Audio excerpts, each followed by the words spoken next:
Hi, everybody. This is Life of a Single Mom with Brittney, And Lucretia. and we want to invite you guys in. Thanks for joining us. Just a little about our podcast. We kind of came up with the idea. We vent to each other back to back, and we kind of were thinking like there's got to be other moms going through this stuff, and how are they handling? How are they coping? Because there's days where we in the bathroom crying and trying to hold on because we don't know what to do. In our lives, we deal with a lot of real life issues. Um, I have a lot of issues with my teenagers. I raised them alone.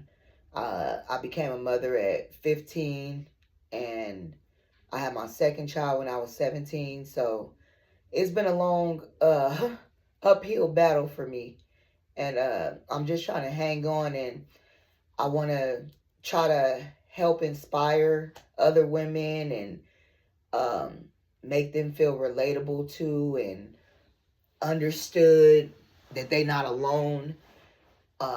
We want to have other single moms, send us emails, questions, maybe even tips or advice they have for us, because we struggling out here too. We don't know everything. Yeah.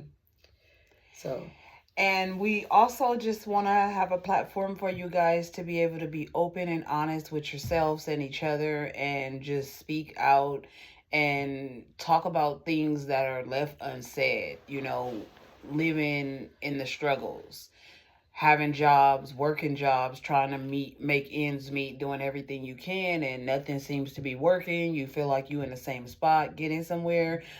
This is a platform for you guys to go over opportunities for maybe even us, as well as us having opportunities for you guys. Like, you never know until you reach out and talk to someone, because we all have things that we hide, under these material things. Mm-hmm. And a lot of us be going through so much stuff that we just don't talk about because we so busy during the day with our kids, helping with homework and the daily routines. But sometimes you got to take a breath and really talk about the things that got you frustrated and got you in tears. And sometimes talking about it, you never know what the other person could tell you that could help you. Yeah, so we just want to be able to talk to people and open up a platform for everybody to just understand life as a single mom is really hard, and you always need somebody to have your back, because you can't do everything. We try to be superheroes, but we really not. And because we love our kids, we do what we have to do, but it's really hard. And we just want you guys to be able to talk about it and release some of that stress and have a happy day, because some of those days don't seem too happy when you have kids and all this pressure. Yeah. I know for myself, I know our experiences as mothers are a little bit different, because like I mentioned, I had 2 kids by the time I was 17, and Creasha, didn't have her kids until she was grown. So 19, my first kid. So it's different with her. My experience was different because I had to juggle school in the middle of that. Back then, I had my first child in 2002, so it was kind of a big stigma. I watch these, teenage mom shows now on MTV, and I'm just like, I'm telling my kids, like, back then, this was nothing to be proud of. Nobody was telling anybody, even at school, like, yeah. They had a daycare program on campus for us to, like, my son would go right next door to the daycare while I was in class. But even then, they kept us in like a little bungalow all the way to the back of the school. It's like we was like a hidden secret. Yeah. That nobody would, even the daycare was in the back. So while they helped us, and it was, helpful for us to be able to attend school, at the same time, it was a big taboo. It wasn't to be talked about. So now I'm just like, it seems like it's a common thing. And I had just a little backstory for me. I have 4 boys and 1 girl. I have a 22-year-old, a 20-year-old. I have twins that are 17, and I have a 15-year-old daughter, and I have a 5-year-old son. Kind of a big age gap. Yeah. And What about you, Creasha? Tell about your I kids. have 4 boys, just boys, a 19-year-old, a 17-year-old, and a set of twins. We both We both have ironically twins. has twins. They run in our family. Yeah, Yeah. but we grew up, we're actually sisters by our father. We have different moms. And we met each other about when I was 15. She was like 13.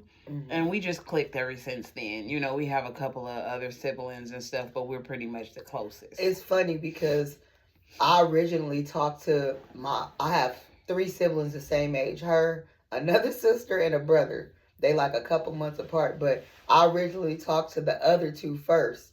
And I was like talking to them on a daily basis. And when I met her, like we clicked automatically. And I don't know, like the other 2 started acting kind of funny. So we have a strange relationship with our other siblings. Yeah, she's that's a more, whole nother story. We're gonna get she's into that more later. forgiving, and she sees her siblings. I We're have gonna not get seen them since our father into passed. that on another journey, but Yeah. we just wanted to open up and introduce ourselves to you guys and let you know a little bit about what we're going to be talking about on this podcast. And of course, down the line, you guys can always feel free to, you know, input your thoughts and, you know, topics that you want to talk about and things that are important to you that you may not be able to speak to your family about. I'm going to give him this. So, sorry guys, this is our first episode, so you know, this is going to be a little trial and error with us, but work with us. Yeah, work with us. So you guys can subscribe to our YouTube channel. Our YouTube channel is called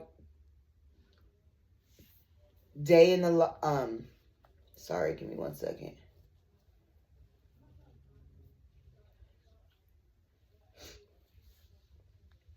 Okay, our YouTube channel is called Day to Day Life of a Single Mom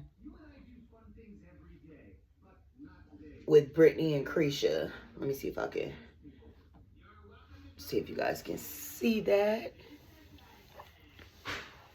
You guys can see that. I don't know if you can see the handle right there. But if you search us up, you can see that. That's the handle. We're gonna change our icon so it'll be both of us. It'll be easier to find us. I'm sorry for the coughing. I'm a little under the weather. But you want to tell them a little backstory about what you do for a living? And well, I took a journey. I had my first 2 kids when I was a little younger, you know, going into my 20s. Did some walks around the world, some lessons learned. I'll just leave it at that. Then I had 2 more kids, and it took me a long time to get to where I am now because I had to go around the world, up the street, down the street, everywhere. Yeah. But I definitely am doing my dream job now. I'm in the nursing field and I'm doing what I like to do. Raising these kids is hard, but you know, me and my sister, we motivate each other, and some days are really hard, but we try to motivate each other to get through them because we've come so far, and we had a hard childhood as well. So to be here, sitting here, able to express ourselves and want to help others in situations like we had, it's just a platform for love. You know, like a lot of people in our community do not help each other. Exactly. You know, we look down on each other and we don't protect our own. We don't teach the generations behind us so these type of things don't happen, you know? So that's what our platform is for, is to hopefully... It's not enough of breaking the cycle. Yes, we have to break that cycle. That's what we want to focus on. Yeah, just to piggy off what she said, that's what we want to focus on, because it's not... Somebody got to stop it. If it keeps going on, that's generation after generation is getting the same way. You want to do better. I know we were talking about this yesterday, that when we became mothers, like, because our mothers weren't the best mothers, even to this day, I'm estranged from my mother. Creasha has a relationship with her mother. I'll let her talk about that a little later, but yeah, it's definitely been a struggle, to say the least. It definitely has been. But I thank you guys for joining us, if you are joining us. And I can't wait till we get our follows up so we can talk about so many great things, because we can't talk to each other all the time. We need you guys to support us. Tell them why we can't talk to each other all the time, and why this episode is kind of special, because I'm actually in town with my sister visiting. She lives in Nevada and I live in California. And so, because, we single mothers, we don't always have the money to even, gas money to even drive up the highway to see each other. And we're right next door to each other in reality, 3 hours away. And sometimes you just don't got the money to do it, because you have all these kids that you have to take care of first, and that's priority. So we all need to help each other. We need to start more women groups and support groups, not just for if you own drugs, not just for if you've been battered. What about the mothers that's working hard and trying to take care of everything the best way they know how, and things are just not working because the economy has changed the rent, changed the food prices, changed all of these things. Specifically to our black queens. And this is stuff that we need to talk about, because we can't have our babies out here stressed out because we're broke and crying and down and out, and now they stealing some stuff out the store because we can't afford to get it. That's not cool. We got to find another solution. We can't. One thing I've learned is when the father is absent, we tend to put that responsibility on the other children, especially if you have older children. And sometimes you don't even know that you're doing that. You just need the help, and they're there to help you, and you're just doing it. But sometimes you got to sit and think, like, this is a kid. He needs to be a kid. She needs to be a kid. And then you wonder why they snapping off and popping off. Let me back off on that. I don't mean to interrupt you, because this hit home for me, because my sister knows, like, I told you guys I've been a single mother all my life, and I've been estranged from my family. So it's just been me and my kids. And I know my oldest son, he's 22 now, but literally he's been watching his siblings since he was about 6, maybe 5 or 6, while I was going to work. And, I would have to come in between my breaks and come check on him and make sure everything was good. But I've had days where I've had to take my kids to my sites with me. I've had to hide them in the office, different things like that.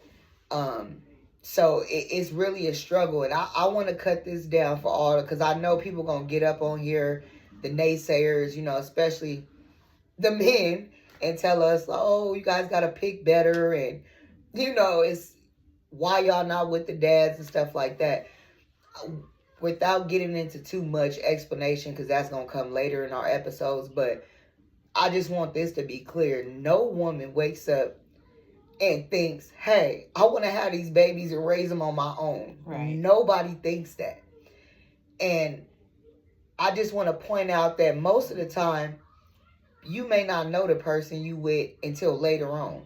And it's too late already. By then, you done had a baby, and I'm not saying that that's an excuse and it's right.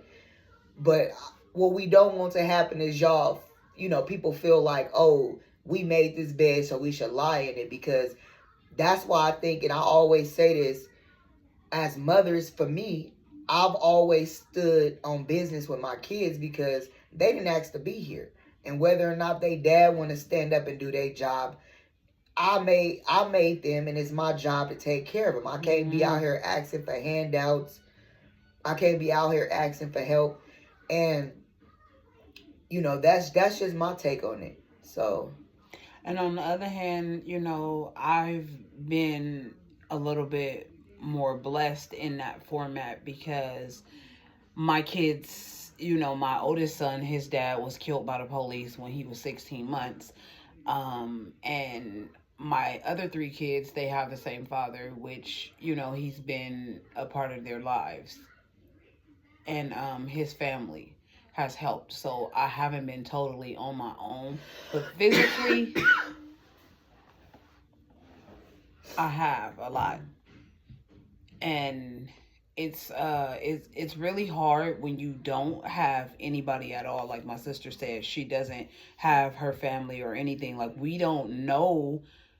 Even though I had the help that I had, I still don't know what it means for my kids to have an actual family, like Right. cousins and friends come around and, just doing the things that families do. Like, we don't know that. Like, my kids don't know all of my siblings like that. They don't know all their aunties and uncles and Same with cousins. me. And, all of that stuff is We were just crazy. talking about this last night, and it's funny because Creasha knows a little bit of her cousins because, she kept in touch with her family, even in the midst of stuff. But I really don't know any of my family. The only cousins I know about is our aunt's sons. Like, those are the first cousins I ever claimed. And I didn't meet them till I was, 16? And she was 18? Yeah, so we were just talking about that, like, our kids will never get to know, like, what it's like to lay down and spend a night with their cousins and binge out on the living room floor and spend holidays and stuff together. We were just talking about, because we don't get together, we're gonna try to get together for at least Christmas this year, because we haven't spent a holiday together since we lived in the same apartments, and that was like 2009. Yeah, that was a long time ago. Another thing I wanted to touch bases on is pretty much the fact that single moms don't ever get to have single time. Like, and what I mean by that is you never get to get that me time. Like, you ever been in a situation where you just like, everything is going so haywire, and you get that second to yourself, and then there goes the baby, like, mama this, and you like, in your tracks, like, man, can't even get a second. So sometimes you need to de-stress. Sometimes you have to give yourself 20 minutes, 30 minutes, whatever it is. You have to just close your door, be quiet. I was just gonna ask, what do you do? And just chill. For me, I de-stress, like, when I get off work and everything is done, I take a bath, a 20-30 minute bath, and I sit there, and whether I have some wine, whether I read a book in there, whether I watch a show, that's my me time. And I might just get 30 minutes. That's about the only time you can get, because kids that come in the bathroom with you and bother you in there. So, yeah, that's always been my go-to, because, like I said, we never really had a lot of money to go nowhere and treat ourselves like, people say, pamper yourself and stuff. So our me time is that, like, the bath time, or cutting costs. Cutting costs is things that single moms need to talk about and discuss with others. Like, what are some of the things that you do to cut your costs? Because I know for me, I'm a person that love to get my nails and feet done, and I have not been able to get my nails and feet done every 2 weeks like women do. So I found out I can go to the dollar store and get some nice, pretty polish and practice doing my nails and practice doing my feet. You see what the nail shop do. You just learn how to do it. You just get little by little things that you can afford at that time, and then you just work on it every time. Everything you do when you practice, you get better. So those are things that you can cut your costs with. You don't have money to get your hair done. Practice doing your hair. Save yourself some money. She's good at that. I have my hair to do, and my 4 sons, they all have hair. So instead of me spending money on, everybody knows what those cornrows cost. Yes. And these box braids, I don't have to pay anything but just, $5 for this hair? Like, you just got to find ways to cut corners. In a positive way, of course. In a respectful way. We're not telling y'all to do nothing illegal or nothing like that. Not nothing at all. I'm just telling you to, like, don't sit here and be sad because you can't do certain things for yourself. Make it happen.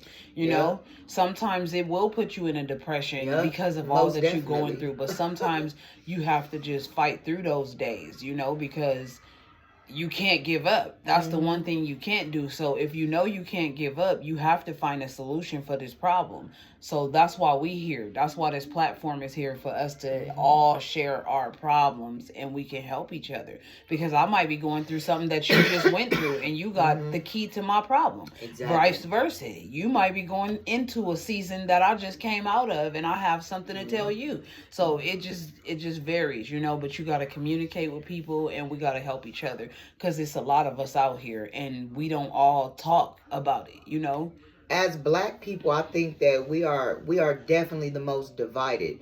I know last night we had the pleasure of watching and being present for a talk by Dr. Umar. There was a couple of other people present. I think they were so great. Tamika Henry, um, uh, a Nation of Islam brother, and Anthony Johnson. I believe he's the founder of selfreparations.org. Very nice brother, put together a amazing event. Very nice. And everyone that spoke, we really enjoyed. At first, I'm gonna be honest, I didn't think I would enjoy everyone's, what they had to say. But I didn't even know what I was in for. She just invited me.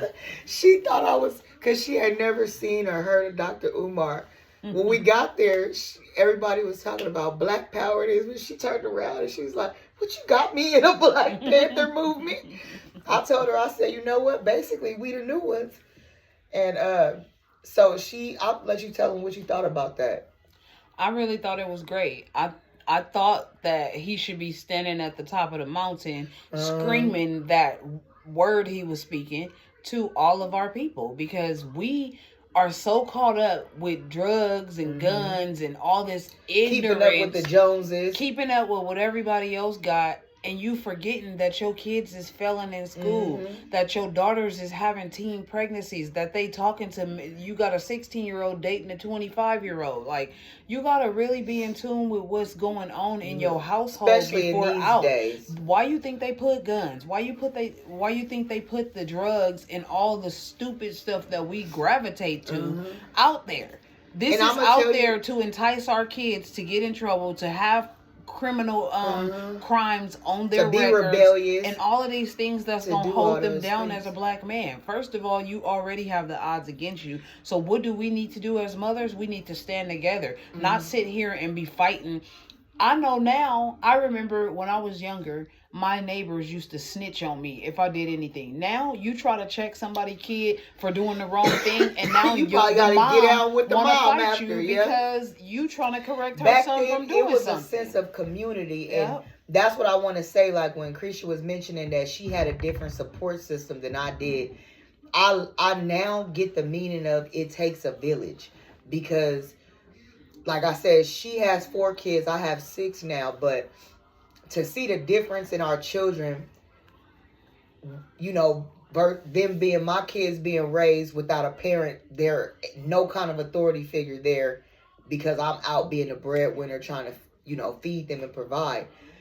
But and the crazy thing about that is, I know people will say, "Damn, she left her kids there," at that age or whatnot. But at the same time, again, I was a teenage mother, and at the same time, if the dads had stepped up, I wouldn't have had to leave my kids. It's not my responsibility to have to pay for daycare by myself. You know what I mean? It's their responsibility to make sure their kids are straight, just like I do. And yeah, so I think on this platform, eventually, I want to give you guys our number, because we'll have you call in and we'll answer your questions during our next episode. You can email us.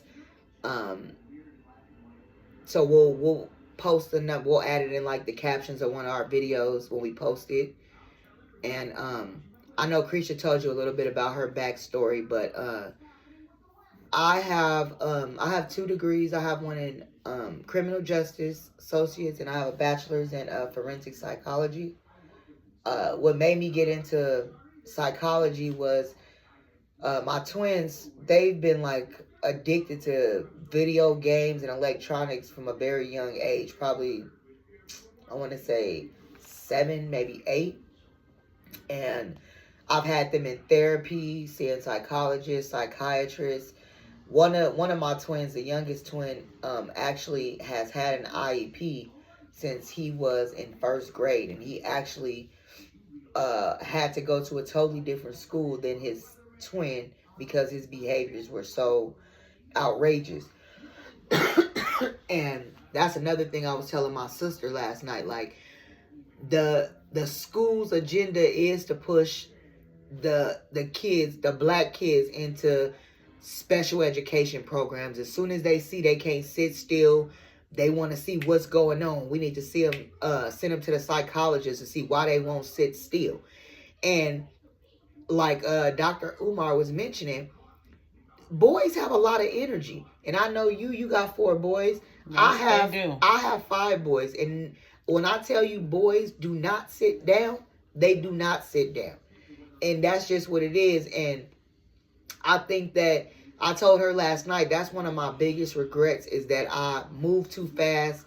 And Dr. Umar said it best. He said, we sit here and we say, well, they talked us into putting our kids in these classes. But no, it's we. We did it.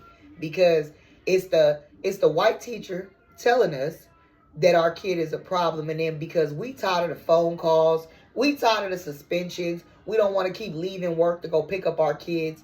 So we like, okay, they got a solution. We like, okay, we with it. So we can make this thing work so we can keep the family afloat. Mm-hmm. And that's one of my biggest regret, because they doping your kids up and then they loopy in the head. So while they're saying that that's their to focus, no, my sons used to tell me the medicine would make them nauseous. Mm-hmm. It would make them sleepy.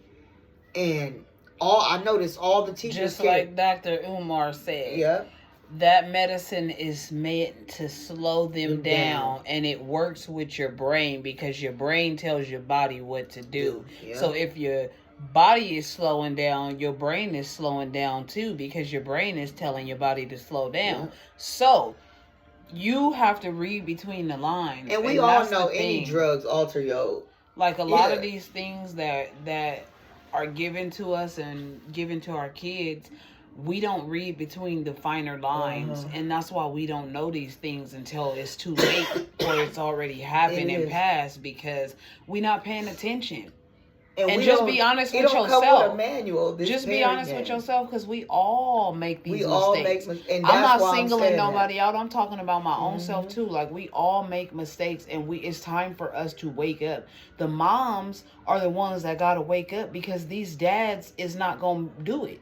And we got to save the younger generation of mothers. We do. We got to, because we can't let y'all make the same mistakes that we made. Yes. And if y'all could learn from anything that we had, because, baby, when we get these stories down the line, we will have some stories, and y'all on ain't gonna believe everything it. Because we have teenagers right now, and I know that it ain't no parent out there that has a teenager that ain't having no problems right now with their teenager. I don't care if it's you're just the richest, levels, the poorest, you got some type of issue, whether your kid is stealing, lying, having sex, whatever they doing something, and you need somebody to help you. Yeah. So releasing all that stress, you got to talk about it. You got to get it off your head.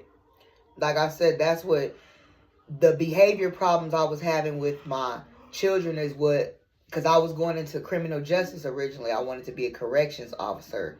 I've always wanted to do corrections because I have that strong personality, and that was something that I'm very interested in, forensic files and investigation discovery. That is my life, and that's how it always has been. So that's what got me into it. And once I started having the behavior problems, I wanted to know, what's making my kids do this? What's the motivating factors? What's going on here? And it allowed me to get a better perspective and understanding of, what's going on in they mind. And I've taken different parenting classes. I think I've taken about 3 parenting classes. So I have different approaches. I've taken one that's centered towards younger kids, and I've taken one that's centered towards teenage kids that, are running away, doing drugs, doing stuff like that, the extreme behavior problems. And I've taken one that's just like a nurturing, family-oriented one. I've done so many family therapies with each one of my kids. As we get into the later episodes, I'll let you guys know why all my kids, needed to be in therapy, and where some of the behaviors stem from. But my twins are 17. They've been going to therapy on and off for about 10 years. And this year was actually the first year where I stopped them from I didn't stop them. They weren't able to be on drugs anymore because I guess there's a rule with the psychiatrist, if they're smoking weed and doing stuff like that, they cannot prescribe them any kind of drugs. So that's a different experience. And also, one of my twins doesn't feel like he wants to use the psychotropic drugs. He wants to self-medicate. That was his answer to combat the drugs. You know what I mean? But yeah. So that's basically what we want to talk about. Anything else you want to? I'm sorry about this cough, you guys. Yeah, you need to get better, but you will. I will when I go home. I guess that's gonna be all for today. You know, we just hitting some key points today, and on our next episode, we will definitely get into some things a lot deeper. Hopefully we have an audience by then. Yeah. I'm gonna be posting this video all over the whole wide world. And like, so you guys share, subscribe to our YouTube. Yes. You can follow me on Facebook and you at can La follow Brittney&Creasha and Curvaceous Curves Boutique. And I'm Rachel, Facebook. Instagram, my handle is LeeCam33. So you can catch me. And if you find her, you can find me. Yeah, she'll probably be right there underneath. Yeah, and I'm not savvy with those names. And yeah, so like I mentioned, this weekend, you know, it was kind of a special weekend because we got to see Dr. Umar. Yeah. And then I went out to dinner with my sister, and it was amazing. Yeah, even though we only had 48 hours with each other, we still make the best of it. We didn't get no sleep because we only had a limited time, and I work Monday through Friday, so yeah. Yeah. We have to do what we have to do, but this is the new platform, and anybody that want to reach out or know someone that's going through anything and you just need someone to talk to, because sometimes you don't even need no money or, you know, a hug. You just need somebody to listen to you because you're going through it, and sometimes you feel like the people around you don't understand the things you're going through. You know, they always try to just judge you, but we're not here to judge anyone, because I will tell you, world, I am the first to not judge anyone, because I've been through so many things in my own life. And we've done so much. And I've done so many things, you know, whether I'm proud or not proud, you know. So we all have some things, you know, and we grow up. We grow up. We get better, we change the game. And that's what I'm doing. I moved away from my whole family just to change my whole entire life. And that's what I did. I was determined to do it, and I did it. And I'm still making it happen. Not where I want to be, but I'm getting there, you know? Yeah, and that's what I was telling her, because, you know, I'm almost 40. She's a couple, you know, years younger than me. No, I ain't. No, she's a couple years older than me, but that's what I told her. Like, you know, enough is enough. Like, we gotta go all balls in. No, all smoke. All smoke. All gas, no brakes, like they say. All balls in. Yeah. All balls in. Yeah. We gotta do it, because we gotta change our circumstances. And as I get into our later episodes, I'll explain to you guys a little bit about, you know, my current situation as far as you know, career wise, and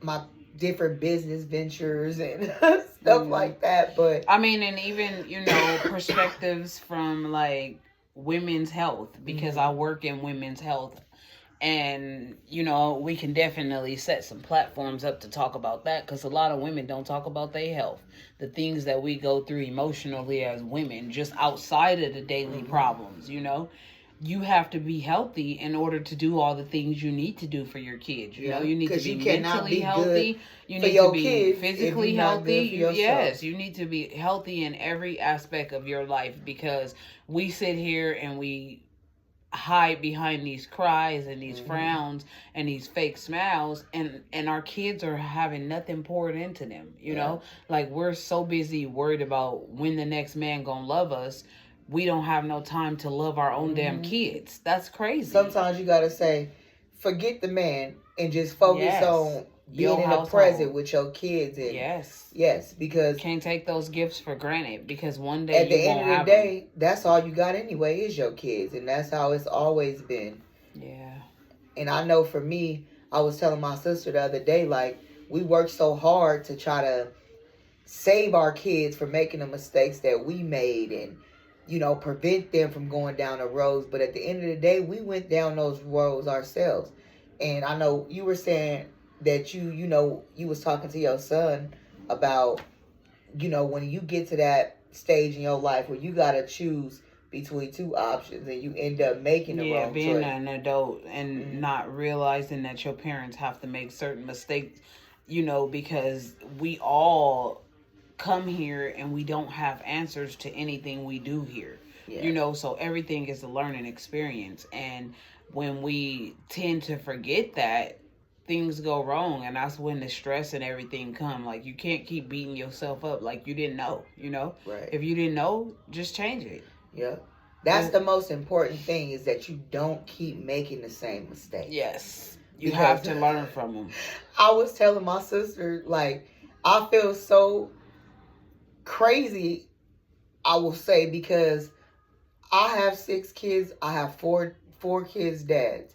And it's like, I didn't learn from the first one or the second one.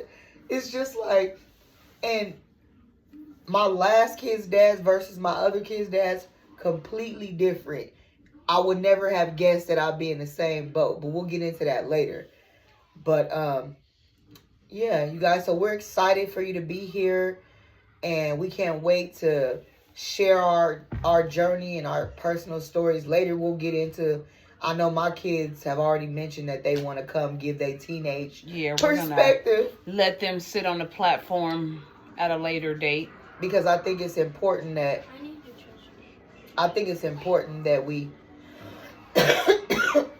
let them, feel like they're heard, and let them feel like they're heard, and that we understand what they're saying. You know what I mean? Because we don't want them to always feel like that we think we know everything and they're not being heard. You know what I mean? Because we do value our kids. We're trying to be different than our parents were. We talk to our kids. We love our kids. That's one thing I want to touch bases on before we get up out of here is women, men, you have to listen to your kids. We as parents think we know it all, or we have all the answers over our kids, and really it's not the truth. If you sometimes take the time out to stop trying to just be the overseeing adult and the one that knows everything and has the authority, sometimes you don't know everything. Sometimes your kid can just tell you one thing and you be like, oh, okay, just like that. You have to listen to them, because sometimes they have like when your kid get a certain age, they have their own mind. They have their own thoughts, they have their own preferences to things. So you have to get their input. You can't have a 17-year-old and you still telling them what every little aspect of their life is going to do. Like, how do you expect you telling them on one hand to be independent, but on the other hand, you making them do everything that you want them to do, and you have them doing these certain things every day, and that's it. Like, how is it that your 15-year-old don't know how to wash their own dang clothes? They should know how to do that. How do they not know how to push a broom and keep your house clean, but they know how to access that PlayStation 5 and make a Christmas list that's out of this world? Like, we got to start structuring these things right, and then having consistency. Let's not get confused with laziness versus them not knowing, because that's two different things. Yeah. If they can play, like she said, if they can play these video games and remember these codes and stuff like that, they can do what they supposed to do. Yeah. And some kids just do what they want to do, but you need to have structure in your home. That's the only way things is going to iron out the right way, and sometimes even then it don't work, but you have to find ways to do it in a positive way, and that's all this platform is for us to basically brainstorm, and talk to each other about great ideas, because we never know what this could come about. You might see me and my sister 2-3 years, and we on the Channel 9 News mentoring some kids or something. Like, you never know what could come of this if you just speak to the right person. And once you hear our stories, we hope that you feel comfortable enough to share, because the stuff that we gonna talk about, people not talking about this stuff. And the stuff that we sharing is honestly real. It's honestly real. That's stuff. One thing you gotta understand. Like, we not sugarcoating. We gonna give it to y'all raw. Exactly. Even if it's damaging to our persona or who y'all think we are. I don't really care. That's why I want to be out here, because I'm not perfect. I'm not a perfect mom. It don't come with no manual. We don't know. Nobody is the perfect mother. But I know for a fact, anybody that know me from my past and know me now know that I am not the same woman that I used to be. And I'm gonna go ahead and, on this note, give my glory to God, because that's who changed me. Period, point blank. I'm going to go ahead and give God some glory, because he gets nothing but all the glory. Because that's why I'm sitting here the way that I'm sitting here right now, being able to be a respectful young lady right now, to respect myself. I would have to give my glory to my kids, because that's what really, even my brothers now that we're all older and stuff, they know I've been a mom since I was 15, and that my brother was telling me a couple months ago, like, that's what really changed me, my children, because I was wild when I was a teenager, and because of my household and what was going on in there, I ran away a lot. So that's kind of how I ended up getting pregnant at such a young age. And I want to share that with other people. I want people to know that you don't have to be a statistic. You can still graduate from high school with your children. You can still go on to have college degrees and still be able to take care of your kids. And even on the hard days, you still find some kind of hope, some kind of light. You know what I mean? And you don't feel ashamed that this kind of stuff is happening to you, because like she says, and like my auntie always say, and this is what it irritates me sometimes when they say this, because especially my auntie, because when you in the thick of stuff, you don't really care what nobody else is going through. You only care about what you going through. And when you going through all that stuff and it's pouring rain down on you, you just feel like you getting the worst out of everybody. Mm-hmm. Even though, thinking logically, that other people are going through worse stuff. But that's what always sticks in my head, is that there's other people that have worse situations going on, and I gotta be mindful of that. And it's not easy all the time. And she knows the last few years I've been in such a slump, a depression. I'm more bitter and angry, and she's more positive. Even when she's going through like a lot of hard stuff, because we go through a lot of hard stuff. It may be her week and she's crying, and then the next week I'm crying. But she's more positive in that aspect. She can always see a little blinking of hope or light. And I'm just humdrum, foggy. But it come with time, and it come with growth. And I wasn't always like this. Maturity. I was terrible when I was younger, terrible.